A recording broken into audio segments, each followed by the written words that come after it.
City of Joy यानी कोलकाता, यानी देश की सांस्कृतिक राजधानी, जो कभी संस्कृति, साहित्य और बुद्धिजीवियों की पहचान हुआ करती थी। वहीं से जब सामने आई एक ऐसी कहानी जिसने पूरे बंगाल की सियासत, पुलिसिया कारनामे और अंडरवर्ल्ड के रिश्तों को बेनकाब कर दिया।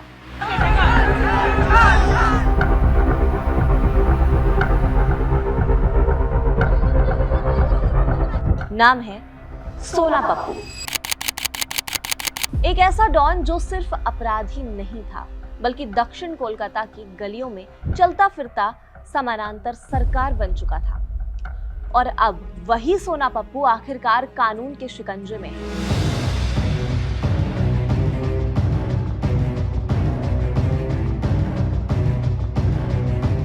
सॉल्ट लेक के सीजीओ कॉम्प्लेक्स में ईडी के सामने जिस डॉन की अकड़ टूटी, ये वही डॉन है जिसके नाम का खौफ पूरे कोलकाता में दौड़ा करता था। वजह क्या थी, वो हम आपको बताते हैं। पहले इस डॉन की कुंडली आपके सामने खोलते हैं। सोना पप्पू नाम का ये कुख्यात डॉन पिछले 3 महीनों से कानून को खुली चुनौती दे रहा था।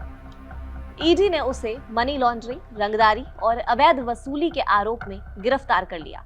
लेकिन सवाल सिर्फ एक गिरफ्तारी का नहीं है, सवाल है उस सिंडिकेट राज का जिसने पूरे कोलकाता को डर, बम और कट मनी के सहारे बंधक बना रखा था। जमीनों का माफिया जिसने लोगों से छीन लिया उनका घर। सोना पप्पू का असली खेल शुरू होता था जमीन से।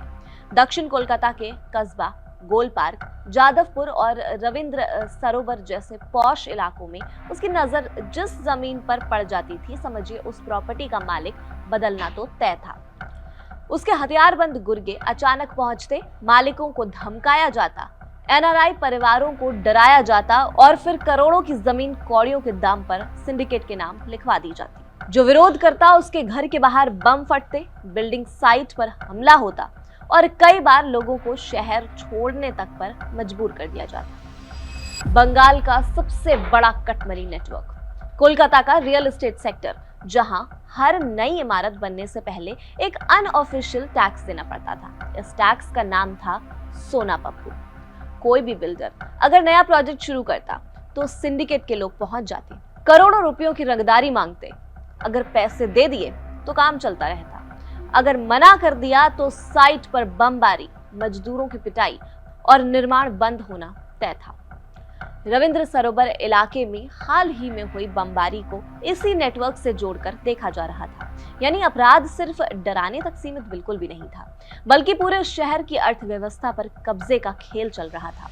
जब पुलिस ही बन गई डॉन की ढाल। लेकिन इस कहानी का सबसे खतरनाक हिस्सा यहाँ से शुरू होता है। ईडी की जांच में जो खुलासा हुआ उसने बंगाल पुलिस की साख पर सबसे बड़ा सवाल खड़ा कर दिया।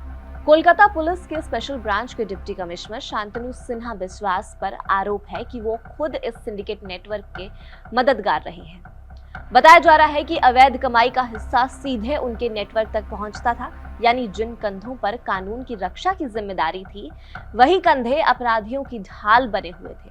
सूत्रों के मुताबिक थानों को साफ निर्देश था, सोना पप्पू के खिलाफ कोई एफआईआर नहीं लिखी जाएगी।